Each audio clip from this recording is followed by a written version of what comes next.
Professor Neto da Nóbrega, seja muito bem-vindo ao nosso canal, ao Teologia, para mais uma edição do podcast do Tchê. É uma alegria ter aqui você para esclarecer pontos importantes acerca do que vamos conversar hoje, que é sobre os pentecostais. Quem são os pentecostais?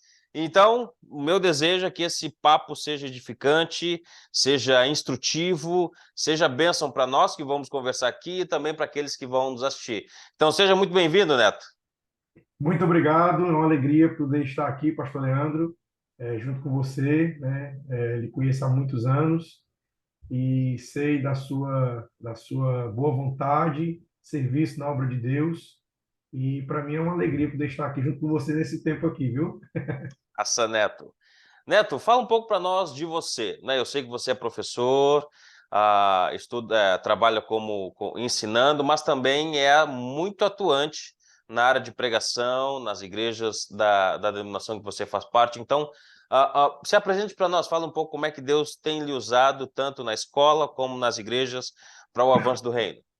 Eu me chamo Neto da Nóbrega, né? E eu sou professor, trabalho em três instituições educacionais até o momento. Uma delas é um colégio onde eu fui aluno, que acredito que você conheça, que é o Colégio Wilson, né? Que inclusive é ligado ali à missão dos nossos irmãos batistas regulares, né? Sim. E sou formado em História, eu sou cientista político também, e sou professor também de dois seminários ligados à Assembleia de Deus, né? Dois seminários ligados às duas grandes convenções das Assembleias de Deus aqui no Brasil, tá? E atualmente eu sirvo no Ministério da Pregação, além do meu trabalho secular, né, que também é um ministério para a glória de Deus. Eu tenho servido através da palavra, do ensino, né, nas nossas igrejas, principalmente nas denominações pentecostais da Assembleia de Deus, e também, pela graça de Deus, em algumas igrejas até mesmo tradicionais reformadas, já tive também a oportunidade, de ter de vez em quando, de poder levar ali a palavra de Deus, né, baseado mesmo na palavra, na Escritura. Então, até aqui tem sido o meu trabalho. Meu trabalho tem sido esse, o secular, a questão do trabalho como professor, como docente, o trabalho também como docente em instituições teológicas, né? E o serviço da pregação, né? Da pregação do Ministério da Palavra, né? Digamos assim. Me diga uma coisa, Neto, você é pentecostal, não é? Sou pentecostal clássico. Joia. E vamos lá, falar sobre os pentecostais. Tu acha que o pessoal aí das igrejas, das várias denominações, e às vezes aquelas que criticam o pentecostal, conhecem de fato os pentecostais? Ou tu diria que há talvez um pouco conhecimento ou um conhecimento raso de quem são os pentecostais? Eu acredito, pastor Leandro, que o pentecostalismo, como eu até falei para você aqui antes de a gente começar esse momento, eu acredito que o pentecostalismo ele é multifacetado. Então, é Uhum, complexo você entender o que é o pentecostalismo em si, porque quando você vai olhar para a história, você tem vertentes pentecostais em lugares diferentes, né? Em determinado ambiente, o pentecostalismo ali ele começou com ênfase nisso. Em outro ambiente, o pentecostalismo começou com ênfase em outra coisa. uhum. Agora, o que há em comum no pentecostalismo, né, como eu deixei muito claro, é a ênfase no enchimento, na segunda bênção, né, no revestimento de poder, como nós chamamos, né, que tem como finalidade introduzir o crente, né, na obra missionária. Então, o pentecostalismo ele aponta para a obra missionária, né? Há quem diga, inclusive, que ser pentecostal é crer na atualidade dos dons espirituais. E nós já não vemos assim dessa forma, né? Na verdade, inclusive eu quero deixar isso muito claro, nós cremos na atualidade dos dons espirituais, mas nós, assembleianos, pentecostais clássicos, nós não damos ênfase aos dons espirituais. Se você for num culto, por exemplo, na Assembleia de Deus tradicional, você vai perceber que os cultos são tranquilos, são calmos, as pessoas são muito bem, elas têm uma postura ali na hora do culto. Há uma preocupação do pastor com relação à reverência. Tem sim os glórias a Deus altos, os aleluias, que faz parte da uma tradição da igreja. Eu acredito que não seja só da Assembleia de Deus, existem outras denominações, até mesmo históricas, que têm essa coisa de dar glória a Deus, aleluia. Mas a nossa denominação, ela dá ênfase. Qual é a ênfase do pentecostalismo clássico? É a ênfase no trabalho missionário. É a missão da igreja de crescer, de ganhar almas para Cristo, de levar a palavra de Deus, mas cheia do Espírito Santo, cheia desse poder do Espírito Santo, conforme Atos capítulo 2, né? Que a igreja foi ali, ela recebeu esse enchimento do Espírito e ela foi levada para lugares até, digamos assim, os confins da terra. Então, eu acredito que isso seja, de fato, o pentecostalismo. E aí, repito, ele é ele é multifacetado. Você tem várias concepções do que seria o pentecostalismo, mas em si a raiz pentecostal clássica está ligada a essa busca, né, por esse enchimento, esse batismo com o Espírito Santo, esse enchimento de poder. Eu prefiro chamar de enchimento, é, porque quando fala em batismo com o Espírito Santo, nós acreditamos que a pessoa ela é batizada com o Espírito Santo no momento da conversão. Nós cremos assim, né?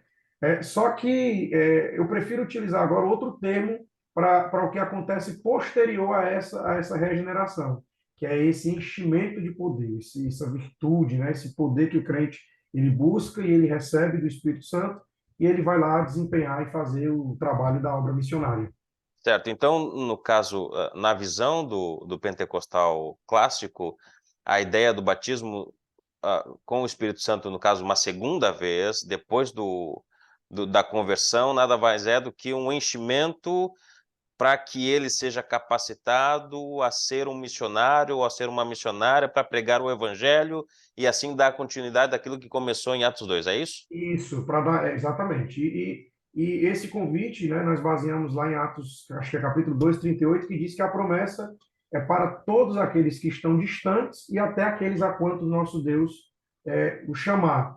Então, Uhum. nós agarramos essa passagem bíblica, né, e baseamos o pensamento pentecostal nessa passagem bíblica de Atos 2, 38, ou é 2, 48, se eu não estou enganado, aonde o apóstolo São Pedro, naquele discurso, ele fala, né, que a promessa do que aconteceu ali em Atos ela não é só ali em Atos 2, mas a todos quantos o Senhor chamar, todos que estiverem, os que estão distantes em outros lugares, essa promessa ela vai continuar ocorrendo e ela vai ali de encontro aos crentes, vai capacitar os crentes e vai, como é que eu posso dizer, motivar esses crentes a obra missionária. Então a ênfase ela é missiológica. Isso é interessante, porque o que eu ouvia e que outros irmãos também escutam é que o batismo no Espírito Santo é algo, o segundo, no caso, o crente é salvo, mas precisa ser batizado no Espírito Santo uma segunda vez, para que ele, de fato, seja alguém visto, escolhido por Deus no sentido de servir na igreja. Por exemplo, ele não pode servir na igreja se ele ainda não for batizado no Espírito Santo, ou ele não pode fazer tal coisa, ou aquilo, ou aquela outra, porque ainda não é batizado no Espírito Santo. Então, da onde é que vem essa perspectiva de que o batismo no Espírito Santo autentica o cristão que já foi batizado, segundo essa perspectiva que tu me falaste, na conversão, a servir na igreja? Da onde é que vem essa visão meio que, vamos dizer assim, não é sectarista, mas aquela visão que deixa o cristão que não tem o Espírito Santo de lado, porque ainda não falou em línguas, e já já nós vamos falar sobre essa parte, de lado, e aquele que é mais espiritual, aquele que já foi batizado do Espírito Santo? Pastor Leandro, eu acredito que, como o pentecostalismo no Brasil ele cresceu muito, então, junto com esse crescimento, a gente não teve tempo suficiente para preparar teologicamente esses crentes que estavam sendo introduzidos em nosso meio. Eu costumo sempre dizer que, por exemplo, aqui no estado do Ceará, no século XX, para os irmãos aqui da Assembleia de Deus daqui, eles têm acesso a um conhecimento teológico do pentecostalismo clássico, eles tinham que esperar, por exemplo, pastores vindo do Sudeste para poder trazer ali um ensinamento doutrinário acerca da nossa igreja, daquilo que nós acreditamos. Eu até ouvi um pastor uma vez falando que o pastor Antônio Gilberto, que é foi um dos maiores teólogos da denominação no Brasil, para ele poder chegar, por exemplo, até aqui o Ceará, ele vinha, levava ali a mensagem, a teologia pentecostal, só que às vezes esse pensamento teológico pentecostal ele tinha muita dificuldade para chegar no interior do estado, aonde a gente já tinha muitas igrejas Assembleias de Deus plantadas. Interessante isso. Então, as pessoas elas tinham uma certa dificuldade de ter acesso ao que seria de fato o pensamento pentecostal clássico. E aí, eu acredito que por conta disso, se criou essa ideia, né, esse pensamento, né, de que ser batizado com o Espírito Santo te torna uma pessoa, né, receber esse enchimento do Espírito, te torna uma pessoa superior ou melhor do que os demais, porque você tem ali os dons, aquela coisa toda. Mas não é bem isso que nós pregamos, não é bem isso que a nossa igreja prega e nem professa. A gente dá ênfase, sim, nós ensinamos os nossos irmãos a buscar esse enchimento, essa virtude do Espírito Santo, a buscar os dons espirituais, mas é todo pentecostal clássico, eu conheço muitos pastores assim, muitos obreiros assim, se ele não tiver essa experiência, não necessariamente ele é colocado de lado, pelo contrário, eu conheço muitos obreiros que não tiveram essa experiência do recebimento da virtude do Espírito Santo por meio dos dons, e ele está lá exercendo a sua função ministerial, ele está pregando, ele está ensinando, ele é uma pessoa cheia do Espírito Santo porque ele recebeu na conversão, talvez não manifestou ali nenhum dom de Deus, como nós ali pregamos, né?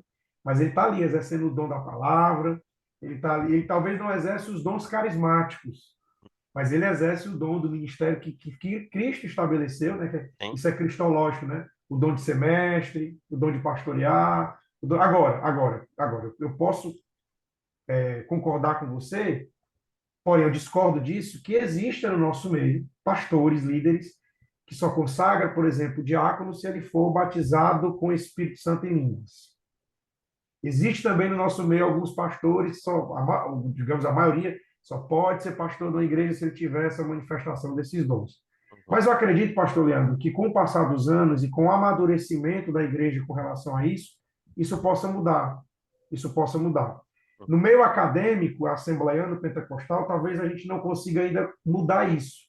Uhum. Mas falando, ensinando e mostrando, pode ser que futuramente, eu acredito que isso aí vai ser inevitável, as nossas lideranças maiores, elas mudem de ideia com relação a isso, elas mudem de posicionamento. Sim. Porque eu não concordo de forma alguma que alguém que não tenha o enchimento do Espírito, dos dons, ela seja colocada de lado. Eu conheço pessoas que são crentes em Cristo Jesus, muito mais crentes do que outros aí que têm esses dons, Uhum. e elas estão lá, firmes e fiéis em Cristo Jesus. Nós pentecostais, nós pregamos uma coisa, eu prego muito isso. O crente não é conhecido pelos dons, o crente é conhecido pelos frutos. E de tanto eu repetir isso, pastor Leandro, isso tem esclarecidamente dos nossos irmãos, e Uhum. eles estão passando a entender, inclusive, quando eu estou pregando, eu digo assim, meus irmãos, pentecostal clássico não é ênfase nos dons espirituais, é ênfase na obra missionária. Sim. Nós acreditamos nos dons espirituais que podem se uma imagem, nós não damos ênfase, nós não abrimos espaço em nossos cultos para esse tipo de manifestação de batalha espiritual, de possessão demoníaca, de cura de enfermos. A gente não abre espaço dos nossos cultos para isso. Essas atividades que a gente vê aí de batalha espiritual, de culto de curas e não sei o que e tal, tudo isso são de igrejas que nós chamamos neopentecostais. E são elas que mancham a identidade do verdadeiro pentecostalismo. Eu confesso para você que o meu desafio atual tem sido esse: pregar contra o falso pentecostalismo. Contra o falso, porque ele tem causado, sim, e eu considero que prejuízos a nós assembleanos, porque nós já perdemos muitos membros por conta dessas igrejas neopentecostais, que pregam o evangelho que nós consideramos deturpados, ao ponto, inclusive, de muitas delas serem consideradas seitas por nós assembleanos. Essas igrejas, eu não vou citar aqui o nome por ética, mas existe uma igreja aqui no Brasil que ela dá muita ênfase, né, à batalha espiritual, à confissão positiva, à teologia da prosperidade. E pessoas que vêm dessas igrejas para a Assembleia de Deus, elas precisam passar por uma classe de novos membros e elas são rebatizadas. A grande maioria delas, porque nós não temos comunhão com essas igrejas que deturpam aquilo que verdadeiramente é e deveria ser o pentecostalismo. Então, assim, para deixar muito claro aos nossos irmãos, nós cremos, sim, no revestimento de poder, como consequência a manifestação dos dons espirituais, mas nós não colocamos em ênfase ou em destaque aquele que tem o dom em prejuízo daquele que não tem o dom. Não, não, não, não, não. De jeito nenhum. Todos os crentes na igreja são crentes em Jesus, são todos iguais perante Cristo, todos salvos pela graça, mediante a fé, e cada um foi vocacionado por Deus para chamados específicos e para exercer dons também específicos vocacionados pelo nosso Deus. Nossa, me diz uma coisa, Neto. Agora, eu quero entrar nessa questão da diferença entre pentecostal e neopentecostais e as características do que de fato é um neopentecostal e que de fato é um pentecostal clássico, mas então, qual é a relação, certo? entre esse enchimento do Espírito Santo, o qual estamos mudando aqui o termo, você me disse que a questão do termo, para os dons, certo? O dom. E vocês creem na continuidade dos dons carismáticos revelacionais, não é isso? Isso, Dons de isso, isso. profecia, línguas, Isso. e assim. Ok, então qual é a relação desses dons com o enchimento do Espírito Santo? A relação é o seguinte, pastor. Nós acreditamos que existem os dons carismáticos e os dons ministeriais, né? Que são aqueles dons lá de Efésios, capítulo 4, né? A quem o Senhor designa, né? Uhum. Pastores, evangelistas, para aperfeiçoamento dos santos. A relação desse enchimento com os dons, ela é baseada em Atos. Lá em Atos 2, a gente percebe que quando os crentes, baseado naquilo que nós acreditamos, né? Quando os crentes eles receberam o poder do Espírito Santo, manifestou ali um dom, né? E esse dom foi o dom de línguas, certo? Então, os pentecostais clássicos, eles baseiam-se nessa ideia, esse princípio bíblico, de que o que aconteceu em Atos capítulo de número 2 pode acontecer também nos dias de hoje, ou pode continuar acontecendo. Agora, nós estamos conscientes, é pregado isso e é ensinado isso, de que o que aconteceu em Atos capítulo 2 foi manifestações de línguas idiomáticas. Não foi ali a glossolalia como a gente vê lá em 1 Coríntios capítulo 14, Aham. né? Então a gente faz essa distinção entre o dom, né, o dom de línguas idiomáticas do capítulo 2 e o dom de línguas angelicais de 1 Coríntios capítulo de número 14. Alguns até chamam de língua dos anjos e baseiam até em 1 Coríntios Capítulo capítulo 13. 3. Mas como pentecostal livre de pensar, eu gosto de pensar, eu não vejo que 1 Coríntios capítulo 13 esteja relacionado à língua dos anjos em si. Eu penso que ali seja um exagero de palavra que Paulo Perfeito. utiliza, né? E muitos pentecostais do nosso meio também pensam dessa forma. Agora nós baseamos a questão das línguas angelicais, as línguas misteriosas, 14. como chama assim, a gente baseia em 1 Coríntios 14, onde Paulo fala que aquelas línguas elas Uhum. servem para edificar o crente pessoalmente. E Exato. junto desse dom de línguas, digamos assim, dessas manifestações celestiais, vem os dons espirituais carismáticos, né? Então, eu vejo alguém, às vezes, na igreja assim, eu recebi o dom de língua, mas eu queria ter o dom de visão e revelação. É muito comum ver isso no nosso meio. Às vezes, eu falo em línguas angelicais, eu recebi os dons misteriosos do céu, mas eu não tenho o dom de visão, não tenho o dom de revelação e tal. Porque existem pessoas no nosso meio, pastor Leandro, que têm essas experiências espirituais, de carismáticas. Eu já vi pessoas, eu já tive experiência com isso, eu considero isso como algo muito sério, mas, ao mesmo tempo, existe na nossa igreja uma ideia, e nós defendemos isso claramente, de que nenhum dom espiritual ele pode estar acima da palavra de Deus, né? É porque o livro está ali, não tem como eu pegar, mas nós temos a declaração de fé das Assembleias de Deus, onde nós professamos, no capítulo de número 1, nós cremos que a Bíblia ela é inerrante, palavra de Deus, e ela está acima, inclusive, dos dons espirituais. O irmão ele pode vir na nossa igreja contar a experiência que ele teve, seja lá qual for. Ele pode dizer o que ele quiser. Eu vi isso, eu vi aquilo, eu tive uma revelação disso, daquilo. Os nossos pastores, eles têm a função, né, os mestres, de questionar se aquela experiência que aquele irmão teve, ela está baseada na palavra de Deus.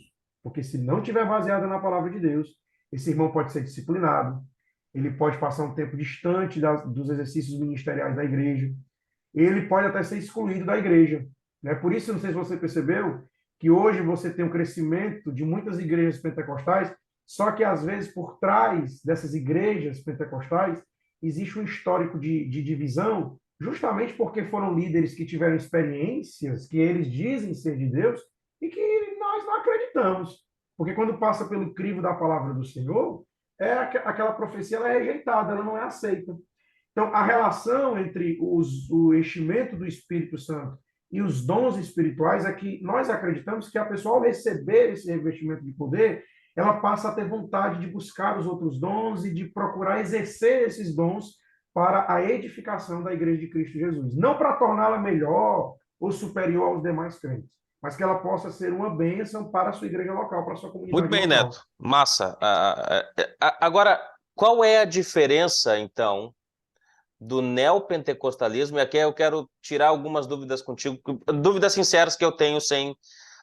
Aquelas igrejas que falam, os sapatinhos de fogos lá, aqueles que ficam rodando, rodando e rodando, e dançando, dançando, dançando, esses fazem parte dos pentecostais clássicos, os quais você está nos ensinando, aí, nos instruindo, ou eles fazem mais parte do neopentecostalismo? E qual é a diferença entre um e outro? Pronto. Querido pastor, nós não temos nada a ver com esses movimentos. Inclusive, eu quero deixar bem claro para os nossos ouvintes que vão vir depois, vão assistir esse momento aqui nosso, nós não somos nem canela de fogo, nem sapatinho de fogo e nem do reteté, como dizem por aí, né? Esses sofismas, como os nossos pastores chamam, são consequências do neopentecostalismo. O neopentecostalismo, ele deturpou aquilo que de fato seria o pentecostalismo clássico. O que é o pentecostalismo clássico? O pentecostalismo clássico, ele é um movimento carismático que urgiu dentro do protestantismo, né, clássico. Então, nós somos de origem batista, porque os nossos pioneiros, o Gunnar Wing e Daniel Berg, eram da Igreja Batista Filadélfia, na Suécia, Estocolmo, na Suécia. E esses missionários eles tiveram contato com movimentos de santidade que estavam acontecendo ali também, movimento dos pietistas, como chamam também, ali nos Estados Unidos. Inclusive, tem um evento chamado Avivamento da Rua Azusa, onde Exatamente. começou ali um movimento, né, por meio do pastor agora, deixa eu ver se eu lembro aqui o nome dele, que é o William Seymour, ele dava ênfase, inclusive, nessa questão das experiências espirituais do crente, por meio do batismo no Espírito Santo. E esse pentecostalismo clássico, ele veio para o Brasil. Ele chegou aqui no Brasil. O Naving e Daniel Berg trouxeram essa mensagem pentecostal para cá, eles tiveram contato lá nos Estados Unidos com os assembleanos de lá. Inclusive, é bom dizer que a Assembleia de Deus, a Assembleia of God dos Estados Unidos, ela é bem diferente da Assembleia de Deus do Brasil. Ela tem um estilo realmente bem americanizado. Ela é muito diferente das igrejas da América Latina, a Assembleia de Deus. E a nossa igreja, ela é a chamada igreja de primeira onda, que é a Assembleia de Deus, a Igreja Evangélica Assembleia de Deus, junto com a Congregação Cristã no Brasil, que é aquela igreja chamada Igreja do Véu. Não sei se você já ouviu falar dessa Sim, igreja, sim, né? sim, sim, sim, sim. Igreja do Véu. Interessante, só te E, interrompendo um pouco, Neto. Tu encontra isso nesse livro aqui. eu quero esse livro, vou comprar esse livro. Ótimo. Vou Tu comprar esse encontra livro, não muito bem conheço. essa história de primeira onda, veio com...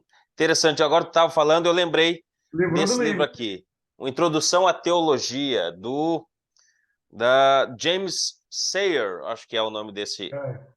Eu vi Mas ali que é da bacana, desculpa aí. Editora Vida, né? Então, com certeza, muito Editora bom, com Vida. certeza. Eu vou atrás desse livro aí. E aí, os pentecostais de primeira onda são as Assembleias de Deus no Brasil. Eu justamente estou falando aqui da questão histórica para os irmãos entenderem por que nós não somos neopentecostais. E aí, a primeira onda vem a Assembleia de Deus e a Congregação Cristã no Brasil. Qual a diferença da Congregação Cristã no Brasil para a Assembleia de Deus? Porque não sei se você percebe que essas igrejas começaram a caminhar no começo ali juntas, mas depois elas se separaram. Certo? Tanto que hoje a Assembleia de Deus ela considera a CCB uma seita. Eu confesso para o senhor, pastor Leandro, que até então eu não considerava a CCB uma seita, mas depois do último artigo que saiu deles, da declaração de fé, que uma vez foi entregue aos santos, deles lá, da congregação cristã, dizendo que a Bíblia, ela não é a palavra de Deus, mas ela contém a palavra de Deus, aí agora eu considero uma seita. Aí a gente já pode considerar, a nossa igreja já considerava, mas eu particularmente eu tinha aquela consideração histórica, né? Lembrava ali da questão histórica. Mas enfim, qual a diferença entre nós, Assembleia de Deus, para a Congregação Cristã no Brasil? Nós somos menos legalistas, nós não somos sectaristas, porque nós consideramos que as denominações históricas são nossas irmãs, Uhum. né? Nós não somos, e aí historicamente falando, a nossa igreja é arminiana clássica, que ela caminha na linhagem de John Wesley, enquanto a Uhum. Congregação Cristã no Brasil, não sei se você sabia disso, ela é calvinista. Não Ela é sabia. calvinista. A Congregação Cristã do Brasil, você pode pesquisar depois, você vai descobrir que ela é calvinista. Ela continua com a... Porque o Luiz Francesco, que fundou a congregação cristã, ele era presbiteriano. Então, ele manteve algumas questões ali do presbiterianismo. Eu, particularmente, eu tendo mais ao calvinismo, Uhum. né? Porque eu passei pelo CIBIMA ali, eu tive a oportunidade de aprender um pouco mais sobre essas questões e isso ficou enraizado no meu coração. Mas eu não faço proselitismo, nem ando pregando isso no púlpito das Assembleias de Deus, nem ando expondo isso, nem espalhando isso por aí. Eu evito, porque eu prezo muito e respeito Sim, pela minha igreja, porque ela é arminiana. sim, sim, Então, eu sim. respeito isso, pastor, eu respeito isso até demais. Inclusive, eu já dei uma aula sobre arminianismo na minha igreja, defendendo o arminianismo para os irmãos. Não fui contra a minha consciência, aquilo que eu acredito, não. É uma questão mesmo de identidade da nossa igreja, é um posicionamento dela, Sim, né?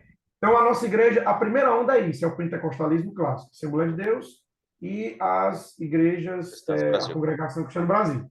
A segunda onda, ela começa, aí essa onda é estranha, Aí já porque começa a ser vem baldeado, né? isso, quem vem a Deus é amor, vem a igreja quadrangular, Uhum. né? Vem depois a Igreja de Nova Vida, mas que se reformou, né? Com o bispo Walter McAllister ali, né? Hoje é uma igreja pentecostal reformada, mas ela é uma das igrejas da segunda onda. E aí a gente fecha aqui a segunda onda. Então a segunda onda é Deus é amor, quadrangular, o Brasil para Cristo, Igreja de Nova Vida. Fechamos a segunda onda, né? Posso estar esquecendo alguma igreja. Vem a terceira onda. E aí a terceira onda é a Igreja Universal do Reino de Deus, Igreja Internacional da Graça, Sara Nossa Terra. E eu posso lhe dizer que nós estamos numa quarta onda. Hum, São as igrejas church, as hum. igrejas de estilo Hillsong, as igrejas mercantilistas, que Certo. chamamos As que são mais modernas agora, né? isso, aqui nós chamamos de, inclusive, de neopentecostais, e na nossa Assembleia de Deus nós chamamos de igrejas emergentes. Certo. E aí você tem a Videira, a Comunidade das Nações, essas igrejas bem moderninhas. E você Uhum. tem, elas têm um estilo ali church, aquela coisa church, né? Sim, Tudo sim. preto, tudo escuro. É uma igreja, são igrejas que nós chamamos de igrejas de consumo. Certo. Elas te oferecem algo e você vai lá consumir. Certo. E aí, para você consumir, você precisa de uma boa propaganda. Eles são muito São pragmáticos, eles muito gostam bons muito de... nisso, né? Isso, Tem exatamente, uma são bons música nisso. boa, é aqueles onde tem as bandas que fazem shows e tal, gravam DVD e aí jogam na internet. Eu sei. Isso. É Aham. aquela coisa de dar muita ênfase na questão do ser humano, são igrejas muito Sim. humanistas. Ah, você que foi rejeitado nas igrejas tradicionais, venha para cá que a gente vai aceitar você do jeito que você está. Interessante essas coisas que eles abordam. Então, a gente tem essas ondas do pentecostalismo. E aí, por que a gente fala de ondas? Porque todas essas denominações, elas creem naquilo que nós acreditamos com relação aos dons. Uhum. Mas, na nossa perspectiva assembleiana, nós percebemos que eles utilizam esses dons da forma errada. Uhum. Né? Eles dão muita ênfase à emoção, e a gente não gosta muito dessa coisa. Ah, Neto, você está falando de sério? Isso é uma Assembleia de Deus dá ênfase à emoção? Por incrível que pareça, pastor, se você pegar um pastor antigo, raiz, assembleiano, ele não gosta muito da negócio de emoção, não. Eles são bem mesmo assim, quase que céticos com Uhum. relação a muitas coisas. É incrível isso. Eu vivo isso porque eu vejo isso, né? Sim. E então a gente pode dizer que o pentecostalismo, diferente do neopentecostalismo, é isso. Hoje, pentecostal clássico, que a gente pode dizer, é somente a Assembleia de Deus no Brasil. Poderia ser a congregação cristã, mas ela decidiu caminhar aí mais para a questão do legalismo, né? Dos Uhum. usos e costumes que a gente tem também, mas nós entendemos que costume é uma coisa e doutrina é outra coisa. Tá? Perfeito. Muito interessante essa questão de nós estudarmos as ondas, né? Que a gente vai vendo como é que as igrejas elas vão se modificando ao longo do passar do tempo, né? Vão tentando se amoldar, pelo menos aquelas que querem receber pessoas vão se amoldando com a cultura, com a tecnologia e como tu disseste aí, com a questão do consumo. Hoje eu entendo que estamos vivendo em uma cultura do consumismo e de tudo rápido, do fast food, como nós já ouvimos falar. Exatamente. Então as pessoas querem consumir algo, querem se sentir bem, querem ouvir alguma coisa interessante para os ouvidos dela, e igrejas elas vão se amoldando a isso. Não, peraí, aquela igreja lá é bem tradicional, ela fala sobre o pecado, ela acusa ou não, então vamos tentar trazer essas pessoas aqui e vamos amenizar a mensagem, vamos trazer uma música legal, vamos trazer uma questão mais emocional, um piano lá no fundo, enquanto o pastor vai falando essas coisas mais tranquilas ao coração das, entre aspas, né? O coração, afagando o coração dessas pessoas. Não toca-se em pecado, não se confronta a maldade do homem. E é interessante estudar essa questão da onda. E importante também dizer de não generalizar, porque o que eu ouço, não agora, mas o que eu ouvi antigamente é que todas as pentecostais eram do mesmo jeito. Não é, E exatamente. aí, o que tu tens trazido aqui para nós é interessante ouvir e estar de ouvidos abertos, porque é diferente pelo que temos escutado de ti. Né? Tu agora falou que os pastores mais antigos, mais raízes, às vezes são céticos quanto a essa questão de emoções e tal. Isso é interessante de ouvir. Né? E aí se pega essa generalização, né? São toda a mesma coisa, colocamos tudo dentro de um saquinho e não temos comunhão. Né? Eu acredito que devemos ser um pouco mais criteriosos quanto a estas coisas. Por exemplo, você disse que estudou no Cibima. E diga-se de passagem, você foi meu colega em algumas disciplinas lá no Cibima. Né? Exatamente. Então, o Cibima é um seminário diferente dos pentecostais. Não é um seminário pentecostal. No entanto, tu estavas estudando em um seminário que não era pentecostal. E eu soube Então, entrar e sair lá de dentro, viu? exatamente. E ainda tem acesso a algumas igrejas que são Tradicionais. afiliadas ao Cibima, né? Ao Isso, seminário mais isso. assim tradicional do que não é pentecostal. Então eu acho que a gente deveria ser um pouco mais criterioso nessas questões, porque uma das coisas que eu aprendi no seminário, e gosto de dizer, por exemplo, o reino é maior do que a minha denominação. Isso. Então, eu não posso deixar de lado, por exemplo, irmãos, mesmo que tenham diferenças teológicas, né, como, por exemplo, as questões dos dons, de deixar eles de lado, né, não ter comunhão com eles, porque nós divergimos nessas coisas, sendo que na maioria das outras coisas nós podemos caminhar juntos. Exatamente. Então, eu acho que o que você está trazendo para nós é importante de ouvir, e é importante saber essa diferença dos pentecostais clássicos, que creem, talvez, posso dizer aqui, 80%, 90% da mesma forma que nós cremos, e dos neopentecostais, que são esses mais sapato de fogo, reteté, mais místicos e pedra ungida, essas coisas. Interessante Isso. contar aqui uma experiência que eu tive com um pastor fundamental. Ele nem é pentecostal, fundamental. Ele saiu para evangelizar e ele passou na casa de uma senhora. E ele parou para conversar com essa senhora e ele disse: Ó, queria dar um panfletinho para a senhora, falar de Jesus. E ela disse: Eu não quero receber esse panfleto. Eu não gosto de vocês. E aí o pastor disse: Ué, mas por que a senhora pode dizer para mim por que a senhora não gosta de nós? É porque vocês, e ela disse o motivo, porque vocês estão fazendo a mesma coisa que eu faço aqui no meu terreiro. Aí ele entendeu que era uma mãe de santo. Aí ele perguntava, mas o que nós estamos fazendo que a senhora faz? Não, vocês adotaram práticas nossas nas igrejas de vocês. Esse negócio de pedra ungida, nós temos aqui um ritual que nós fazemos com pedra e nós damos as pedras para os nossos para proteger a casa. Né? Nós fazemos uma fogueira aqui para queimar toda a maldição e tal, e aí tem uma igreja aqui, e nós sabemos, não vamos dizer que às vezes tem culto de fogueira que quebra de maldição, essas coisas.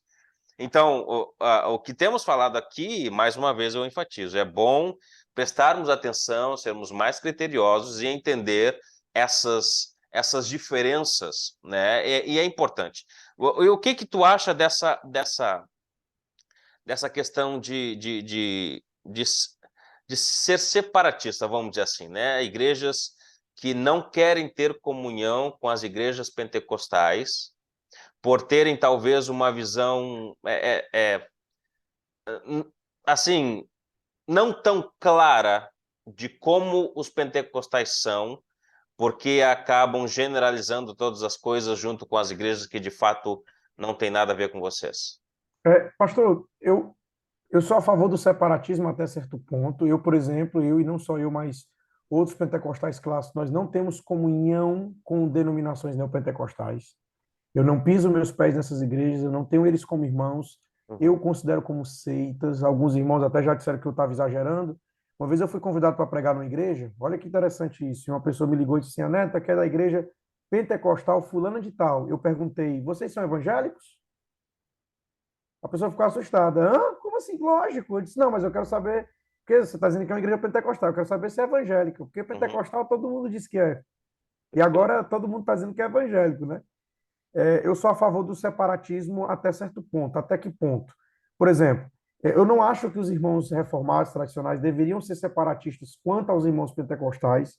Eu acho que deveria se considerar, inclusive, a possibilidade de tornar mais viva essa comunhão, até porque nós, irmãos, inclusive eu quero deixar isso muito claro, nós da Assembleia de Deus consideramos como irmãos as igrejas tradicionais, nós consideramos como irmãos em Cristo, nós não rebatizamos pessoas que vêm dessas outras denominações.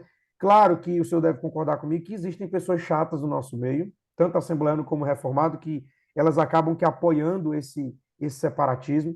Eu acho que, na verdade, as igrejas pentecostais clássicas, como a Assembleia de Deus e as igrejas tradicionais, deveriam estar unidas contra as igrejas neopentecostais, se unir contra essas denominações que vêm trazendo prejuízos terríveis, terríveis. Olha, pastor, eu tenho visto cada coisa, cada bobagem eu tenho visto por aí, sabe? Gente fazendo live em certos espaços geográficos. Essas pessoas vão, por exemplo, eu vejo muito isso, eu assisto por curiosidade, para ver o que está acontecendo nesse arraial. Eles vão para montes, lá eles ficam profetizando, falando a tal das línguas, que eu não acredito naquilo ali. Nem o pentecostal clássico crê naquilo ali. Falam a tal de uma língua, que eles dizem que são línguas estranhas. Passa o tempo todo profetizando coisas boas para as pessoas, não convida essas pessoas ao arrependimento, é só profecia de palavras positivas, e no final eles ficam pedindo dinheiro. E eu vejo, eu fico assim, meu Deus, de onde vem isso? uhum. E aí eu sei que isso veio do pentecostalismo. São pessoas que saíram de dentro do movimento pentecostal porque elas não tiveram um discipulado contínuo, elas não foram a elas apresentada a confessionalidade da igreja, que é algo muito importante. Eu nunca vou esquecer de uma aula que eu assisti no Cibima, do professor, que agora eu esqueci o nome dele, acho que ele era lá da igreja bíblica, ali do Jardim Bandeirantes, eu acho, ele dizia assim, Pastor ele dizia Júnior? uma vez, oi? Pastor Júnior? Não era o Júnior, era outro. Agora eu esqueci o nome. Não sei se é Júnior. Eu sei que tinha um pastor. Ele era assim bem calvo que nem eu e você, viu? Ah, o pastor, eu acho que eu sei quem é. E ele dava aula Alto? de ele dava aula de disciplinas espirituais. E ele Certo, eu sei falou, quem é. pastor Leandro, ele falou uma coisa que eu nunca esqueci.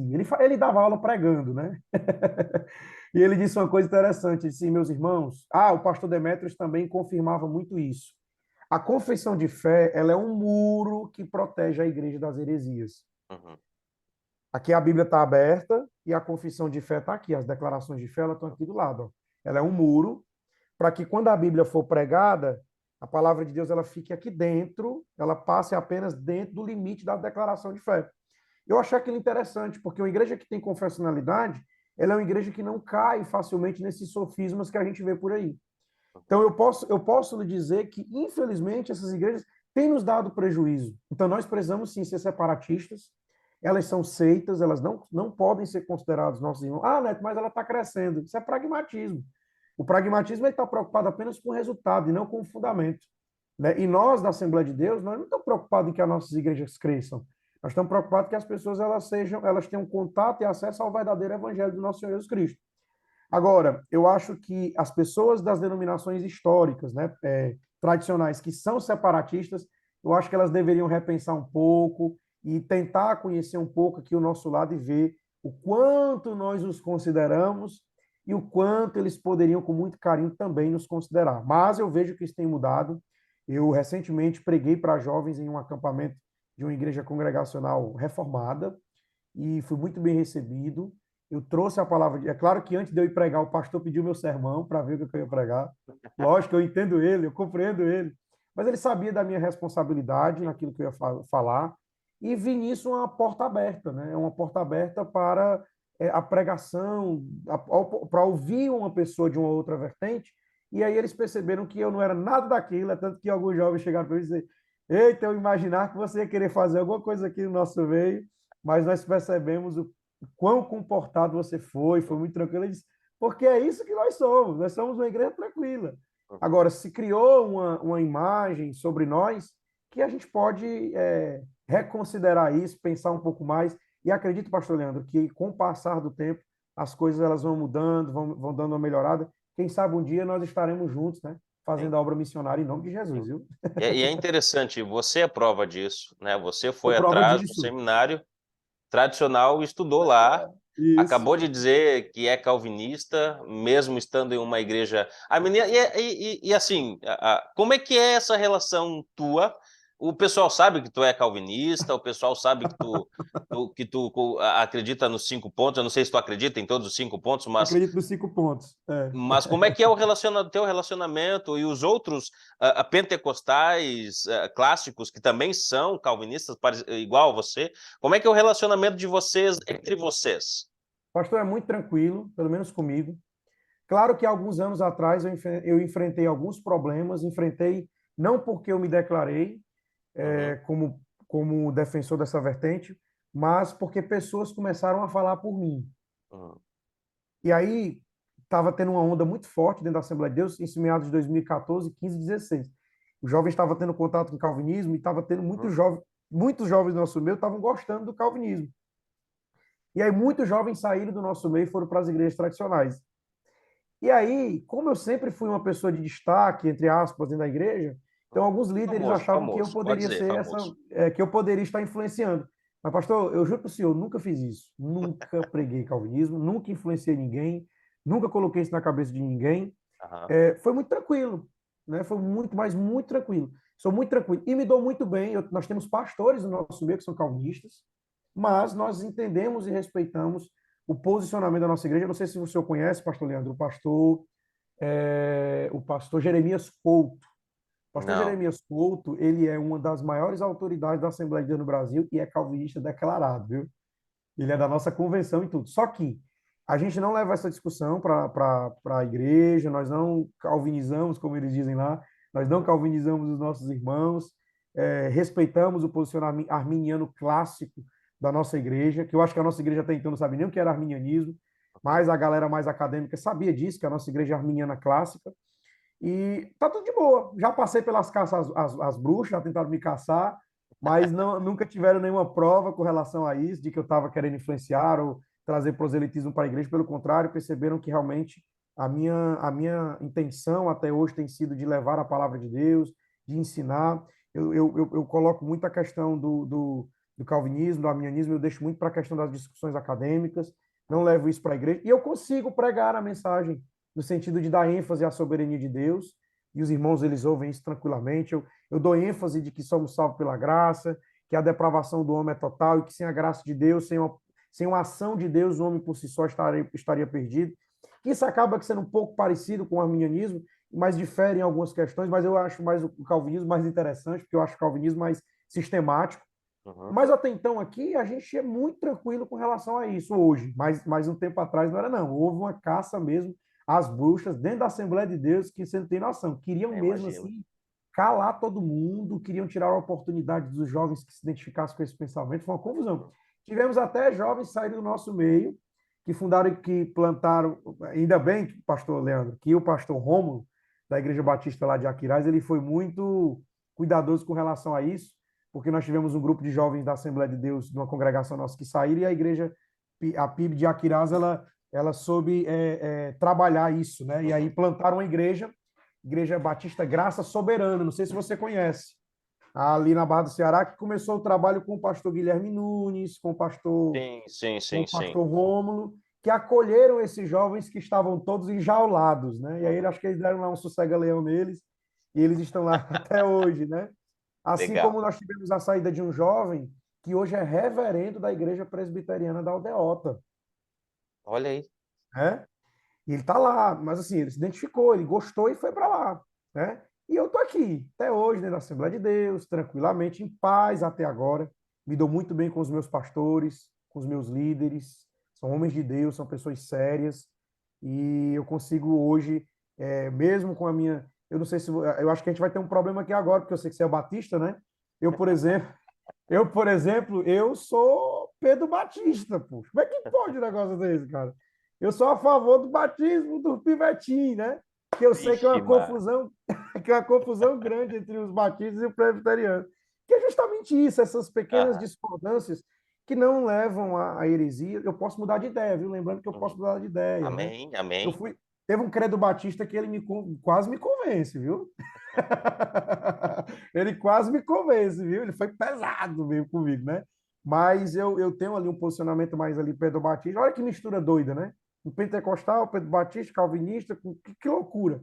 Mas é isso, eu acho que a teologia ela é isso. O que não podemos fugir é dos princípios da palavra de Deus, da doutrina da Santíssima Trindade, da salvação que só vem de Deus, né, de Cristo Jesus, de que ele é a centralidade da nossa fé.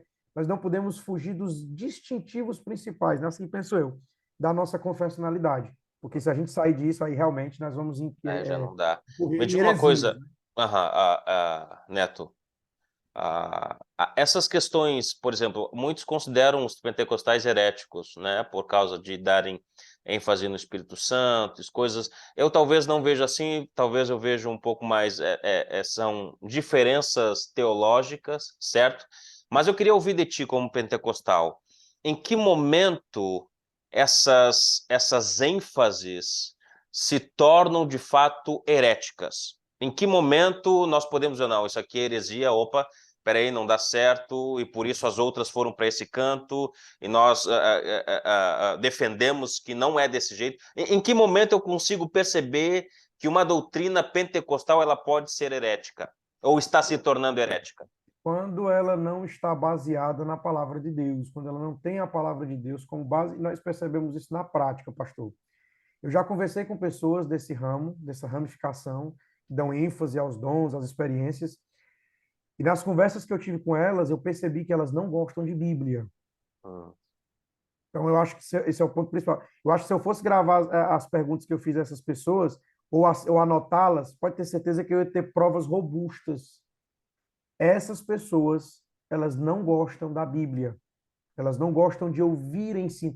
Para elas, o ensinamento da palavra de Deus é coisa para quem é fraco demais. uhum, Ah, vou perder meu tempo estudando a Bíblia? Eu vou estar perdendo tempo. Então, a primeira coisa que a gente consegue perceber desses movimentos heréticos é que eles não dão ênfase à palavra de Deus. E aí é onde começa, por exemplo, as tal das profecias, a gente não chama de profecia, chama de profetada, que são as profetadas, e não chamamos de revelação, chamamos de revelamento. E também não chamamos de visões, chamamos de visagem. Essas pessoas, elas veem tudo, elas profetizam tudo, e elas falam um bocado de bobagem, e a gente percebe, pastor, o quanto são mentirosas. Elas mentem descaradamente. Essas profecias geralmente têm como finalidade: Deus vai te abençoar, Deus vai te levantar, você vai ser exaltado sobre os seus inimigos, uhum, você vai prosperar nisso ou naquilo. E o pentecostal clássico, ele percebe que isso está incorrendo erro, porque ele sabe que está fugindo da Bíblia, uhum. está fugindo da palavra. É como se a profecia, as experiências pessoais estivessem acima da palavra de Deus. Então, hoje, o que é que a gente tem feito? Nós temos conscientizado a igreja, nós temos alertado os nossos irmãos. Porém, pastor Leandro, infelizmente, eu acredito que isso também tem dentro das igrejas tradicionais, existem muitos meninos inconstantes, como Uhum. dizem em Efésios 4,14, né? Levados em roda por todo o vento de doutrina. Esses dias mesmos eu preguei sobre isso. Meninos inconstantes, eles são levados facilmente por qualquer movimento. Então, Uhum. qualquer denominação que dá ênfase nesse negócio de dom, experiências pessoais, mas não dá ênfase na palavra de Deus, você pode perceber que o público dessas igrejas são aqueles meninos inconstantes de Efésios 4,14. São meninos que não têm confessionalidade, não têm identidade teológica, não participam da escola bíblica dominical. Nós temos escola bíblica dominical, Assembleia de Deus, não participam dos cultos de doutrina que nós temos em nossas denominações também, que é um culto quase que sagrado, igual a Santa Ceia, é o culto de doutrina. Essas pessoas, elas não participam desses cultos, porque a ênfase que elas dão é aos dons espirituais. Então, essas pessoas nós consideramos heréticas. Uhum. E aí, pastor, a gente consegue perceber até pelo teor da revelação. Quando alguém vem com a revelação, com a visão. Muitas pessoas. Deixa eu te contar aqui uma boa experiência, já está terminando o tempo aí, eu vi que são 9 minutos. Mas, pastor, deixa eu te contar uma. Uma vez uma pessoa chegou para mim e disse que Deus. E isso é um jargão, virou um jargão. Deus ia me levar aqui, ali e além. E aí eu questionei a Deus, Senhor, mas como é que eu vou aqui, ali, além, se eu tenho medo de avião? Como é que eu vou aqui, ali, além, se eu também não tenho muita vontade de ir para longe? Por que que eu vou? Só se eu... Aí já ouvi várias pessoas chegar para mim, já profetizaram, Deus vai te levar para vários lugares. Mas como, pastor, se a minha cidade precisa de mim, as igrejas da minha cidade precisam de mim, as igrejas do estado precisam de mim. Eu já percebi que o Ceará é um estado altamente carente do evangelho. Então, por que que Deus vai se preocupar de me levar aqui, ali, além? Até agora, pastor, já percebi que Deus não está preocupado com isso. Deus está preocupado em me deixar por aqui mesmo. Até agora eu estou muito bem por aqui, eu tenho feito meu trabalho aqui tem dado certo para a glória de Deus. Se for de eu ir para outro lugar mais longe, show de bola, eu prefiro ir para passear. Se for para ir para a obra Descansar. missionária, como eu sei que você foi e outras pessoas estão indo, aí já é outra questão, é algo muito específico, que eu acho que nem precisou de alguém chegar para o senhor, pastor Leandro, e dizer, olha, pastor Leandro, Deus vai te levar aqui, ali, além. Verdade. Acho que o Espírito Santo foi lá, como fazia com Paulo, e te conduz para uma cidade e ele vai fazer a obra dele. Como, né, a gente tem situações ali que Paulo, ele tinha que ir para uma cidade, e quando ele queria para outra, o Espírito Santo dizia assim, não, não quero que você vá para aí, porque eu não tenho ninguém para salvar aí. Acabou. Então, às vezes, eu vejo, uma vez profetizaram para mim, pastor Leandro, que eu ia comprar uma Hilux. Até Cadê hoje, a meu Hilux? carro. Mas eu dou grato a Deus que meu carro está ali guardado. É um Quidzinho, ótimo, só cabe eu.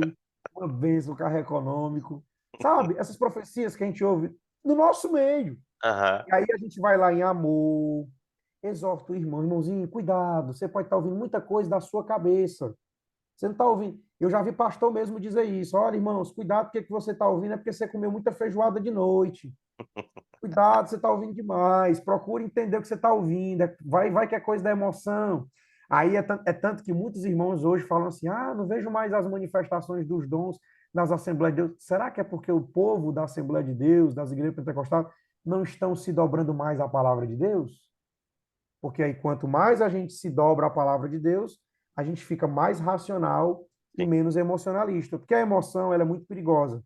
Né? Então, eu penso nesse sentido aí que você me perguntou, viu? Muito bem, muito bem. Neto, tá muito bom o papo, tá muito bom, Prazer é mas meu. eu quero ouvir as tuas últimas considerações, aquilo que você acha que ainda é importante. Eu tinha outras várias perguntas aqui para fazer para ti, mas quais as tuas últimas considerações quanto a esse assunto? Só para um comentário quanto a essa questão de comunhão. Eu lembro que eu discipulava um rapazinho da Assembleia de Deus. Assembleia de Deus. Uhum. Ele ia lá para minha casa, foi durante uns 3 anos estudar discipulado comigo, estudava. E aí sempre me perguntavam, por que que tu não chama ele para a igreja?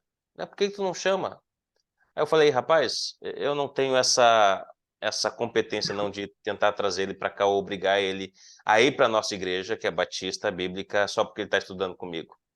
Eu já fiz alguns convites, e aí, vamos lá para a igreja, ele foi, visitou, mas ainda assim permaneceu e ainda é fiel à Assembleia de Deus, e às vezes eu vejo algumas fotos nas redes sociais dele pregando lá. E às Uhum. vezes, quando ele tem dúvidas, ele entra, pastor Leandro, tem uma dúvida aqui, como é que é isso aqui? A gente vai lá, estuda mais uma vez, mesmo à distância, e o intuito, o objetivo nunca foi tirá-lo da Assembleia de Deus, mas foi fazer com que ele se preparasse para servir a Assembleia de Deus onde ele está. Então, sempre a minha mentalidade é essa. Então, é preparar os jovens para onde eles forem, serem bênção onde eles estão. Esse jovem está sendo bênção na Assembleia de Deus, amém por isso. E você tem sido bênção na Assembleia de Deus, em outras igrejas que são tradicionais, que não são Assembleia de Deus. Então, eu acho que nós podemos sim, pegando o que você falou, né, de ver quais pontos nós podemos caminhar juntos, ter comunhão, porque, como eu disse, o reino é maior que a nossa denominação e Isso. podemos caminhar até certo ponto. Quando não dá, não dá, amém, Deus abençoe, como Paulo e Barnabé na Isso. segunda viagem missionária. Houve aquela separação, mas foi para que o reino expandisse para outros cantos. Diz. Então, qual as tuas últimas considerações sobre o assunto, Pastor, sobre quem são os pentecostais? as minhas considerações finais é o seguinte, é como você falou, nós podemos ser bens dentro da nossa igreja. Eu me lembro que quando eu estava no Cibim, eu queria muito me congregar com o pastor João, Uhum. na época, e também eu tive uma vontade de me congregar na Igreja Batista de Parquelândia, do pastor Cleito. Sim. E eu me lembro que o pastor Cleito mandou uma mensagem, mandou não, ele falou para mim pessoalmente. Ele disse: Neto, não saia da Assembleia de Deus. Seja uma bênção na sua igreja.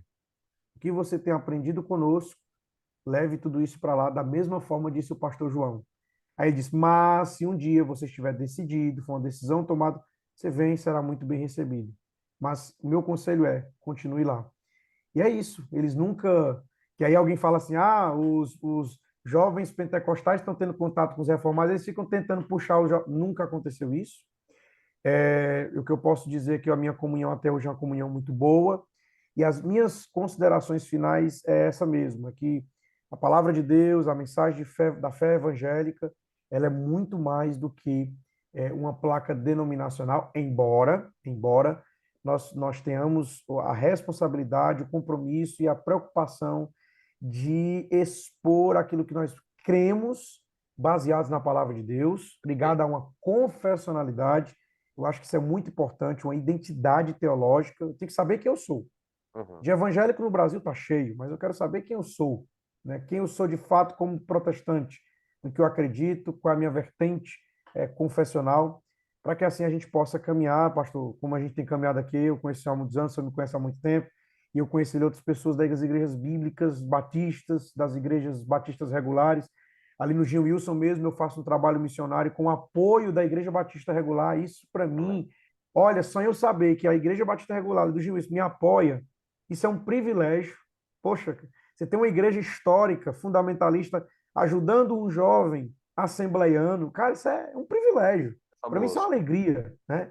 E isso faz com que a cada dia eu tenha mais respeito pelos irmãos reformados, tradicionais, faz com que eu tenha mais consideração e mais respeito. Não é à toa que até hoje eu consumo muito mais, até hoje, há mais de 10 anos, eu consumo mais literatura reformada do que literatura pentecostal, embora eu também leia literatura pentecostal, mas muito mais eu leio teologia reformada. E Muito Deus bom. tem sido assim muito bom comigo, tem me abençoado, e é isso. Essas são as minhas considerações. Que possamos Amém. crescer juntos, mas sem fugir da confessionalidade e, Perfeito. de fato, negar qualquer tipo de sofismo ou aquilo que venha, de alguma forma, tentar denegrir a palavra de Deus. Perfeito. Perfeito. Neto, muito obrigado. Obrigado por nos abençoar, por nos instruir, Amém, pastor? por falar um pouco sobre quem são os pentecostais. E o meu desejo é que Deus continue abençoando teu ministério na escola, fora da escola, nas igrejas que tu prega, na igreja que você serve, que Deus Amém. continue lhe usando para o avanço do reino aí no Ceará, como tu mesmo disse. Talvez ele não me queira em outro canto, por isso não me mandou para outro canto, ele quer que eu fique aqui. Então, que Deus lhe use cada vez mais para abençoar as vidas, a pregar o evangelho para quem ainda não conhece e que Amém, pessoas pastor. sejam abençoadas por meio da tua vida. Então, Em nome meu de muito Jesus. obrigado e que Deus continue lhe usando o máximo que ele puder.